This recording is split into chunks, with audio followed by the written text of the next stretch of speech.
great book today. The name of it is Danilo, the Fruit Man. It's a particularly great book because I don't know if you're all aware, but Cameraman Dan's full name is Danilo. All right, and this book is Danilo, the Fruit Man. All right, Danilo, the Fruit Man, lived on the island of Sicily. That's in Italy, and it was surrounded, his house, by orange trees.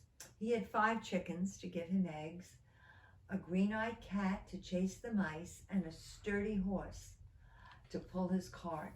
Every morning, he filled the cart with ripe oranges, and he rode to town. Danilo walked up and down the narrow streets. Oranges, fresh oranges. People leaned out their windows when they heard him, and when they saw that cheery cart filled with beautiful fruit, they would come rushing down and buy some. Danilo packed the oranges in newspaper that he had read the night before.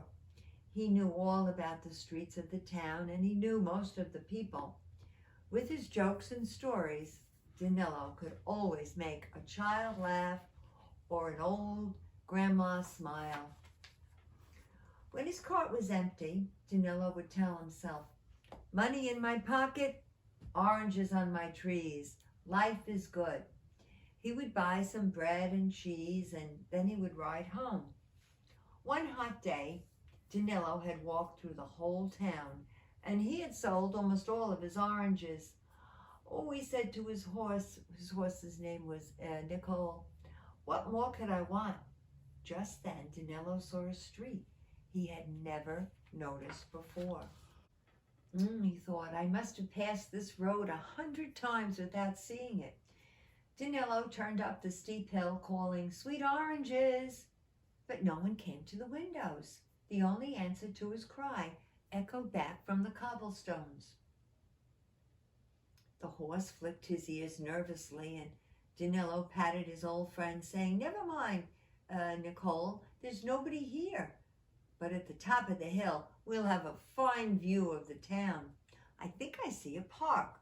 Surely there will be people there on a day like today."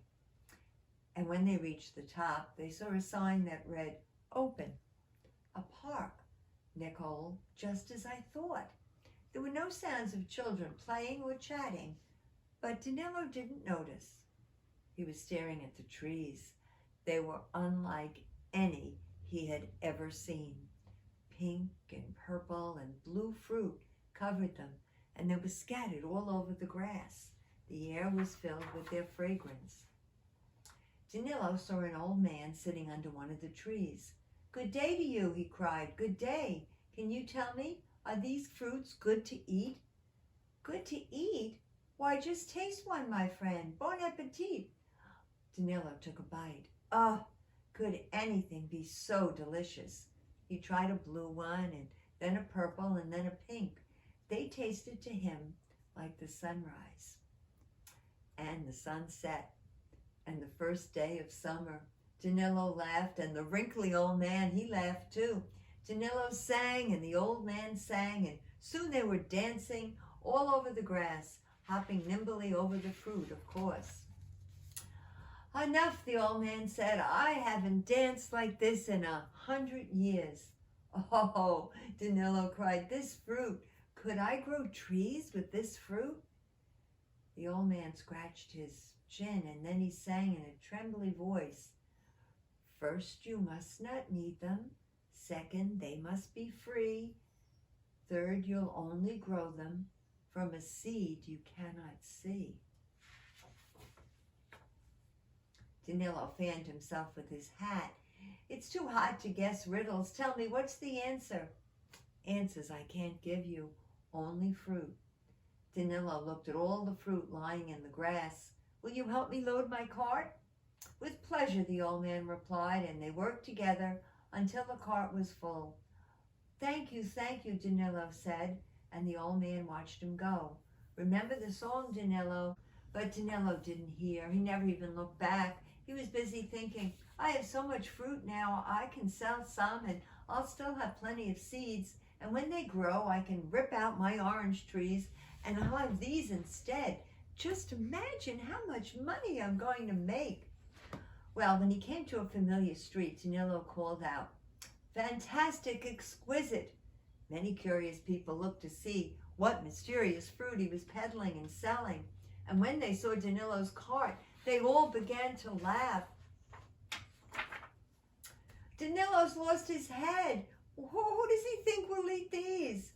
"No, no," he cried, "just taste them. They're delicious." And he turned to pick up some of the beautiful fruit. Danilo gasped. His cart was filled with rocks.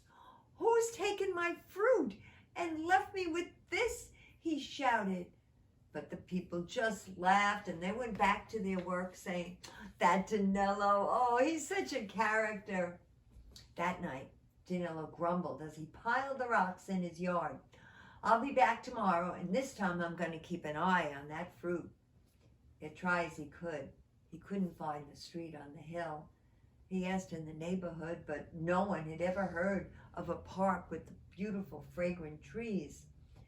At last he said to Nicole, "What a fool I am. I must have fallen asleep on my feet and dreamt the whole thing." And then he laughed in spite of himself. Tell me, Nicole, did you dream it too? What was the old man singing about?" Well, the winter came, and the orange blossoms, and the rain, and spring came, and Danilo's trees were covered with oranges. And when the children came to visit, Danilo would sing and tell them stories as he worked. Their favorite story was about the mysterious disappearing fruit. But he said one day to Rosa and Katrina and Molly, "I don't need to sell magic fruit. Look at my orange trees. I'm a lucky man."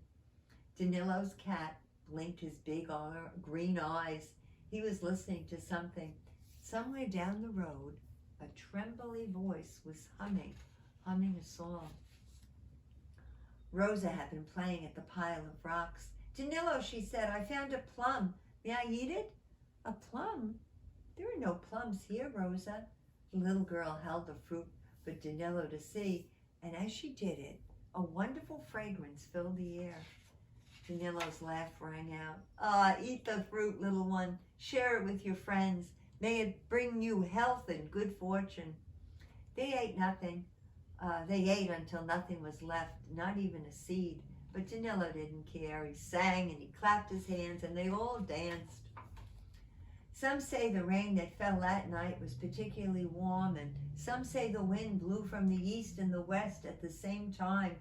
And at sunrise, the roosters danced. Danilo slept all night and didn't notice a thing. In fact, it was his cat who saw it first, growing out of a pile of rocks. Danilo had dumped those rocks many months before, and there was a small tree, and it was covered with blue, pink, and purple fruit. If you ever pass this way, I'm sure Danilo is going to give you some of those wonderful fruits. The end of the story. Oh, a lovely story. Very nice. All right. So let's see. I think we have a birthday. I think it's Angelica's birthday. All right, Angelica. We'll sing to you. First, we'll find out vanilla or chocolate. All right. For vanilla, we have Teddy, Frida, Lucy, Maxine, Marlo, Hudson, Marta, Harris, Joseph, Christopher, Rocky, Henry, Rafa, Scarlett, and KJ. For chocolate, we have Graham, Audrey, and Lila, Martha and Clara, Molly and Alice, Jolene, Wesley, Ben and B, Bevy, Riley, Tate, Sophia, India, Eliza, Peggy, James, Anna, Patrick, and Hannah. Oh my gosh, so many. And Julian too. 23 for chocolate. 19 for vanilla. Oh, okay. A lot of chocolate today. There we go. Very good. All right. Okay, let's sing to Angelica. Happy birthday to you. Happy birthday to you. Happy birthday, dear Angelica. Happy birthday to you. All right. Thank you, cameraman Dan. And thank you, Oberon. And remember, we love you all very, very much.